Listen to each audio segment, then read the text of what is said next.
Hey guys, welcome back to another video. I will make an update video later on where I'm at with flying wise, like what I'm doing with flying. I'm flying 210s now, Cherokees, a bunch of other stuff. I'm about to hit 1,200 hours. I might be there already. I'll give you guys an update about that later. Okay. This video is about a mistake that I made last summer.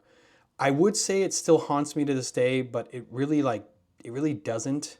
I wish it never happened, and I definitely wish I would have handled things differently, but now it's like it's just a mistake in my mistake book. And if there's anything I've learned about aviation, it's that you will make a ton of mistakes. Some worse than others. Granted, I haven't had any like catastrophic mistakes yet. I have made mistakes that I'm like, wow, I look back on that and I kind of just cringe a little bit. But this was definitely one of those mistakes that I look back on and I at least cringed a little bit. But granted, I was really new as a flight instructor. This happened while I was a flight instructor, and I had maybe 50 hours dual given. I actually use this as an example, and I know I'll get to the point, I'm kind of just yapping here, but I actually was teaching a commercial class at the local college about flying commercially, and I brought this up as a story like, hey, learn from it. So I'm not ashamed to share the story. I actually think that it's good to talk about. And I remember being scared to talk about it because I was afraid that the FAA was going to come after me, but nothing I was doing was illegal. It was just bad decisions on top of bad decisions, you know? So I would rather share my story about this little thing that happened and let you guys learn from it, because it was kind of a snowball effect. So let me take you back to last year. I was a new instructor. I was instructing for maybe 1 or 2 months at the time. So I was maybe 50 hours dual given, maybe. And I had to do a cross country flight, and I brought this up so that you guys can see this. I had to do a cross country flight from where I was based at the time, which is Ontario Municipal Airport, to Mountain Home. Now, granted, that's a really short cross country, like really short. I think from here to there, it's like what, like maybe 70 miles or something like that. I'm not sure. It's pretty short. So it's like, yeah, it's like 75 miles. So it's a pretty short cross country. And my student and I, he needed to knock out a night requirement, and he also needed to knock out cross country time. So I was like, okay, let's just fly a night flight to cross country, or fly a night cross country, no big deal. Now, what has been going on prior to this, okay, and this was like the first strike, I guess, in a way, is that there was a slew. If you guys were from the Idaho area or from last year was the worst year for wildfires. I mean, we had fires spring up all around these northern mountains. We had some spring up in these southern hills over here near these MOAs, and it was gnarly. I didn't fly, I think for an entire month, as a flight instructor, I was able to fly maybe 7 or 10 hours. It was bad. And when you did fly, you were restricted to the pattern, and it was just really bad. Okay. But this one night, the winds favored us, and the fires that did exist pushed the wind somewhere else. Okay. So the valley, this whole valley right here called the Treasure Valley, was looking really, really clear for flying. So I looked at all the weather sources. I looked at the visibility, TAFs, everything. Green lights across the board. I don't even know if there even was any fires at the time. The fires might have been out. All I know is that there was no fires. Okay. So we take off at night, and it's like maybe 9 p.m., 10 p.m. And as we take off full VFR, we get up and past Boise. Okay. And this is like the moment, this is like the first moment where I realized that something was happening. Okay. I get past Boise, and if any of you guys have flown from here to past Mountain Home, even a twin, this is like the abyss. This could be a very, very dark valley there's almost no people that live here. On a moonless night, like you're flying into pitch black darkness, okay? And I was about right here, and I noticed that down towards like Grand View, so south of this restricted area right here, I noticed that there was a fire that had picked up far, maybe 20 to 30 miles away. And I remember pointing it out to my student. I was like, oh, fire just picked up out there. And I was like, look at that glowing. And you could see the glowing on the horizon. And I was like, okay, no big deal. I mean, the smoke's not near us. I don't see any smoke. It's clearly blowing the opposite direction. No big deal. And as we continue flying, it starts to get really dark around Orchard. And like I said, this is a moonless night, okay? No moon at all. As we get towards Orchard, or maybe it was like slightly before Boise, or somewhere within this restricted area, we all of a sudden fly through very, very stagnant, thick smoke that just appeared out of nowhere. And you say to yourself, how does like smoke appear out of nowhere? You're like, what does that mean? Well, this is something I didn't think about or I didn't even know, but at nighttime, with no lights, smoke is very, very hard to see. The only way you're going to see smoke at night is if it's reflecting light off of it. And we did not see the smoke until we were in it. I want to repeat that. We did not see the smoke until we were in it. So it's not like we looked out there and there was like a wall of smoke and we're like, oh yeah, we should probably turn around. It was like flying along, VFR, dark, using our instruments as reference, and all of a sudden look outside and the strobes are flashing with the smoke. Landing light was like, you guys ever driven down like a windy road at night and it was all foggy and you can't use your brights? That's how it was with the landing and taxi light.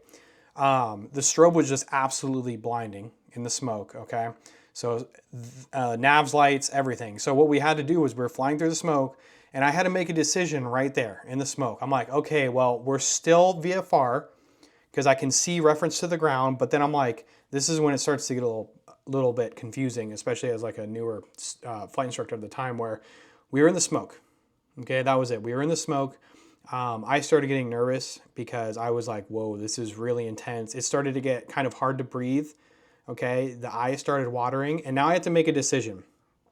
I'm at Orchard, and I'm like, do I continue onwards to Mountain Home? And some of you guys are going to be looking at this and thinking, wow, this is a really easy decision. You know, you just turn around.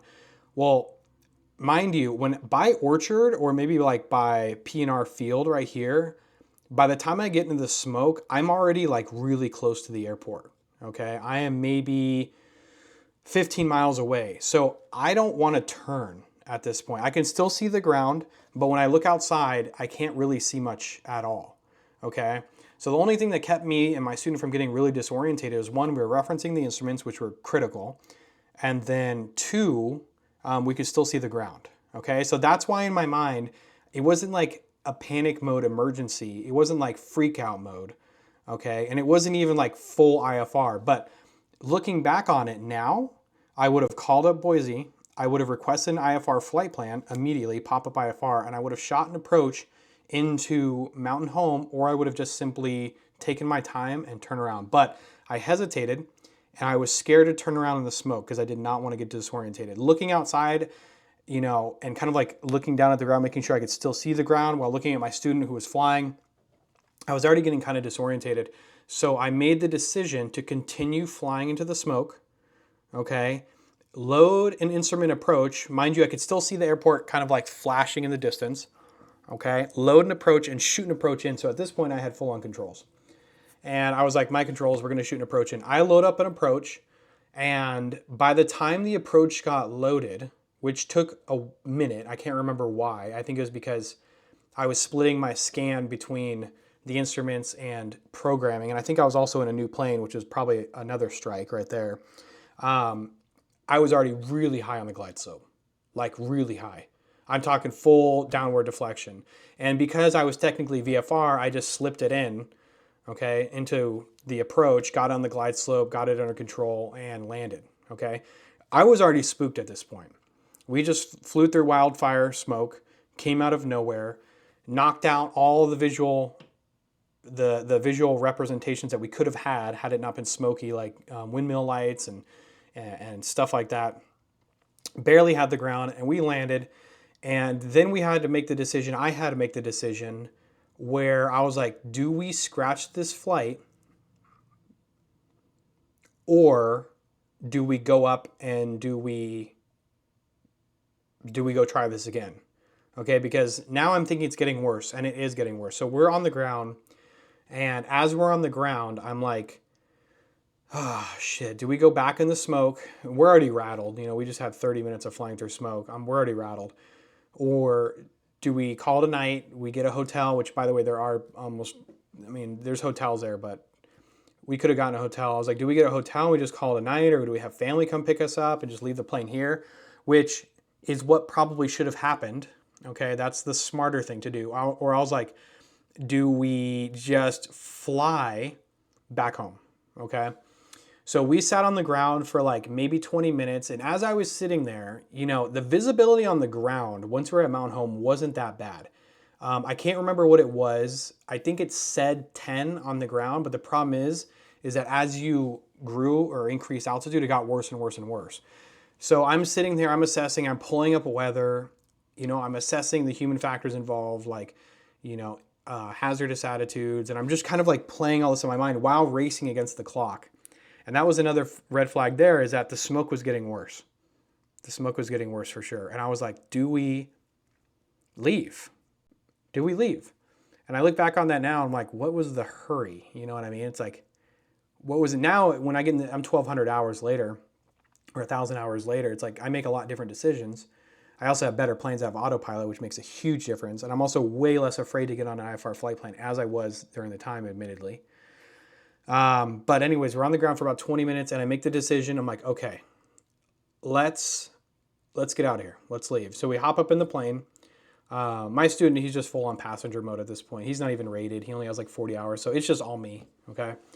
And I make another decision where we're about to take off, and I've already assessed this. I've already made the decision where I'm looking at the runway, and it's just like smoke.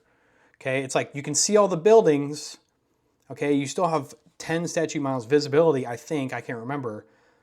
But we're definitely like taking off into further darkness, because look at past Mountain Home right here. Okay, if I pull up the aerial map, aeronautical street map maybe? No, not street map. I was hoping it would give me like, I know there's a way to do it, but I was showing you guys what it would look like here. Charts and layers. Oh, aerial map, duh. Okay, so as you take off here, I mean, there's nothing. Like, look at this. So you take off from Mountain Home, okay, and you look kind of to the southeast, and this is just darkness, all right? Like, no one's even on this freeway. I-84 is too far away. So then I had to decide, like, what kind of departure are we going to do? Are we just going to do a left downwind departure?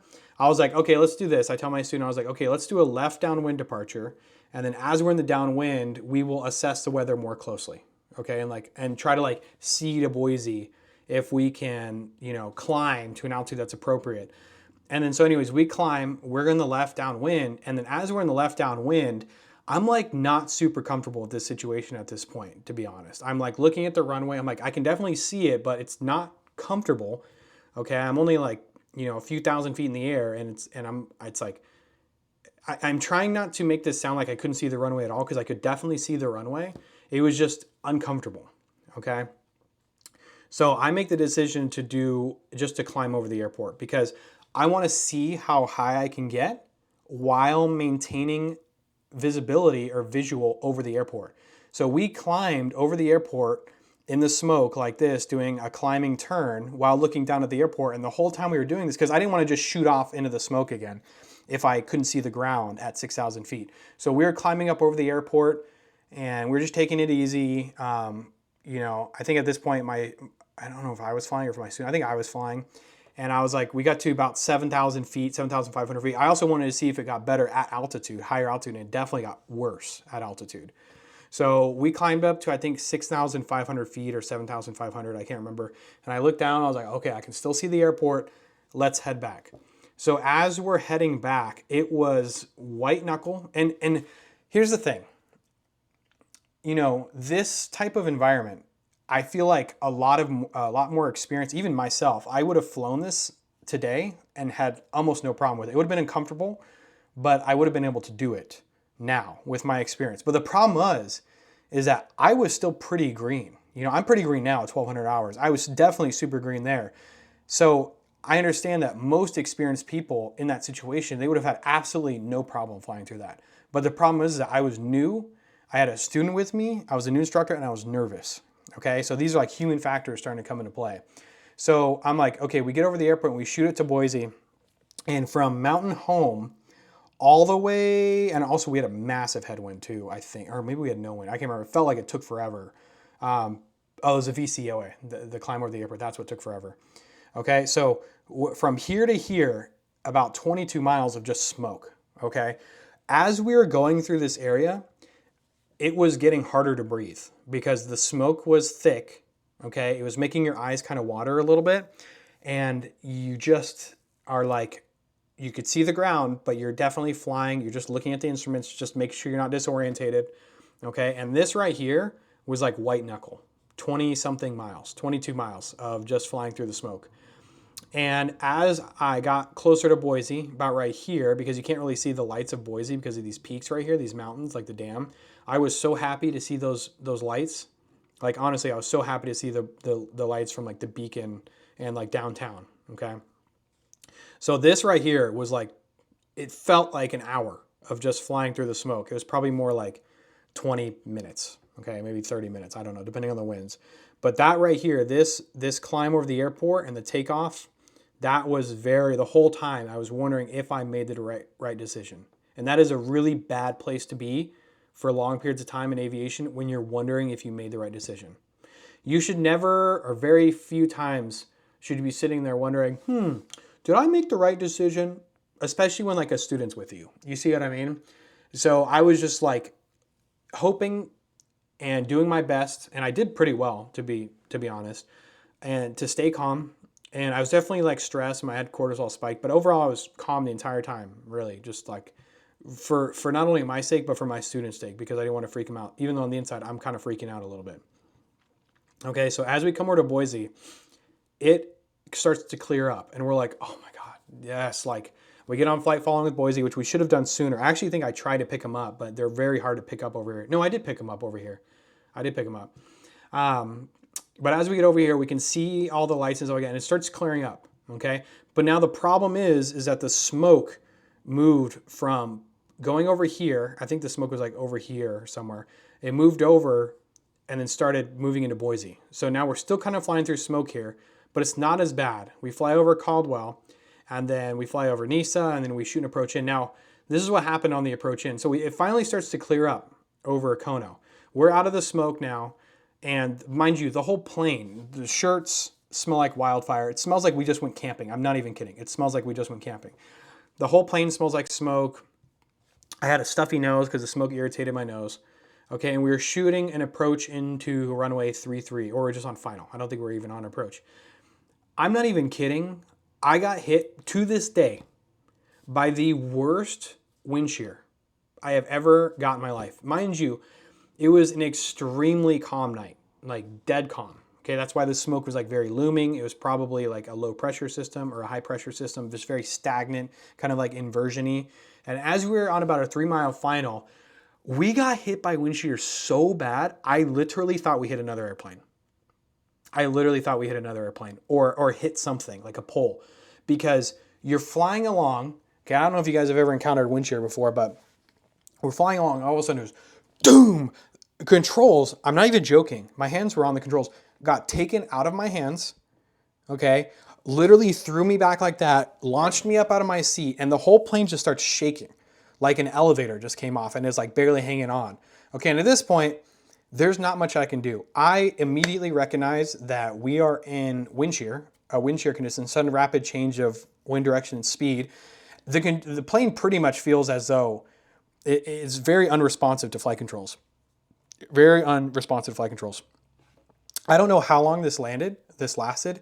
It could have been 15 seconds, but it felt like a minute of just somebody just taking you, just punching you in the gut, and just like a giant in the night just took us and started shaking us like that. And I tell my student, I was like, this is wind shear. I was like, just hang on. I kind of just let the plane do what it's going to do. I ride the waves. I get tossed up into the air like this. I watch the VSI go and scale up to 2,000 feet per minute. Okay, so it was like a huge updraft hit us, and then it drops us, pushes us back down. That feeling caught me so off guard. It caught me so off guard because I was ready to be home. I saw final approach. I felt like we finally made it, and we just get hit by that. So that lasted like a solid minute. And that moment definitely started to freak out my student, because during that final approach, when we're getting hit by wind shear, he kind of like doesn't know what to do. Okay, I'm just hanging on. I tell him to hang on and just ride it out. And he starts getting weather. He pushes calm 2 to start getting weather. And I tell him I get kind of frustrated. I'm like, turn that off. That's not going to do anything right now. That's not going to get us out of this situation. So anyways, we got out of the wind shear and I literally thought the airplane was damaged. I'm not even joking because that wind shear was just so gnarly. Calm, cool night to all of a sudden getting picked up and tossed around as if you were an ant or like an insect and a giant was just having fun. Then we landed, we put the plane away, and that was that. That was the whole night. I thought about that night for a long time, okay? And there is a couple of mistakes, a couple of moments that I can pinpoint where this flight should have been just called off in general. I think the first one, okay, if I were to do it, was the fire, okay? Or the lack thereof. I knew, I can't remember if there was fires, if there's no fires or not. Let me tell you this. Let's not say fire. Let's say number one mistake, okay? Because flying at night, you know, it was full VFR, 10 statute miles visibility. There's nothing I could have done about that. However, when I first flew through the smoke and we were in the smoke and I had to make the decision to do the 180 back to Boise in the smoke or landed, because mind you, I could see the lights of Mountain Home and I could see the beacon. I probably, in hindsight, would have just, if I was that uncomfortable, I would have just turned around, okay? I would have moved my heading bug 180 degrees, standard rate turn, back the way I came, and just turned around, okay? So that was the first mistake, was not turning around when I got put in the smoke. By the way, in the smoke, I remember the lights were flashing, okay? And I had to turn off the lights. I had to turn off almost all the lights. I think I left like one on because I had to. But for the most part, I had to turn off all the lights because they were so blinding. It was so blinding.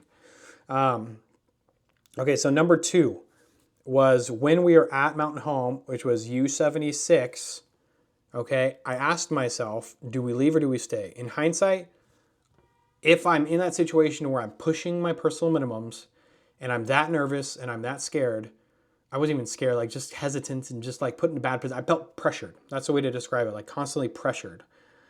I would have just told my student, hey, this is kind of pushing it for both of us. And let's just park the plane here and let's just call our wives. Our wives are a couple hours away and we'll have them come pick us up, or we'll just get a hotel here for the night in Mountain Home, which is not a good place to stay overnight, I admit. Okay. So stay there. That was my two options, is that instead of going, I wish I would have just stayed. Once I took the path of staying at Mountain Home, I just wish I would have stayed and had somebody come pick me up. No big deal, okay? Maybe get an Uber, it's an expensive one. But there was a hazardous attitude there because one, I really wanted to get back, okay? So there's like get there-itis or get home-itis. And then two, I was like, well, I could make it in. I thought, well, I can make it in, I can get it out. Not thinking, oldest mistake in the book, I know, about the worsening weather, or in this case, smoke. And that's what people often forget. And I emphasize this to my students is that, yeah, sure, you got in, but are you going to be able to get out? You have to get out, right? Are you going to be able to? Is the weather going to get worse? Is the weather going to change? Is the wind direction going to change? What if? You see what I mean? So yes, I got in, okay, and I landed, but when I landed and I observed, the wind started to push the smoke unfavorably. Okay, so it actually started to get worse. So I asked myself, could I get in? Yes. Never did I ask myself, could I get out? That was the problem. I never gave myself a back door. Never gave myself a back door. Okay? Then on top of that, when I made the decision to leave, I wish I had picked up an IFR flight plan on the way back for the peace of mind. Because I could not pick up VFR flight following because I was out of line of service. And if you're going through Mountain Home area, that valley to Boise, if you're at a certain altitude, you're not going to get picked up. Okay. So that was one of the things. Okay. I wish I would have gotten flight following. And number 4, okay, on my mistakes here is that when it came to the programming, okay, I know you guys can't read this. Let's just say prog, you'll know what that is. Okay, the programming on the GPS I was unfamiliar with. Okay, I was flying a new airplane and with a new GPS, and when I was flying, I asked, when I left Mountain Home and I went back to Boise, I asked my student, hey, program this in for me. Okay, click this, click this. And he was not able to do it because he's very inexperienced. So I started getting frustrated because I was trying to explain to him how to program, but yet I was kind of new to this GPS too. So I couldn't like sit there and fiddle with it. You know what I mean? So the programming got me too. So there's a series of mistakes here that started all from, and who knows what would have happened. Maybe I would have turned around in the smoke and been just fine. Maybe I would have gotten a little bit disorientated. I don't really know. But put this all in the context of like, I was a 280-hour pilot.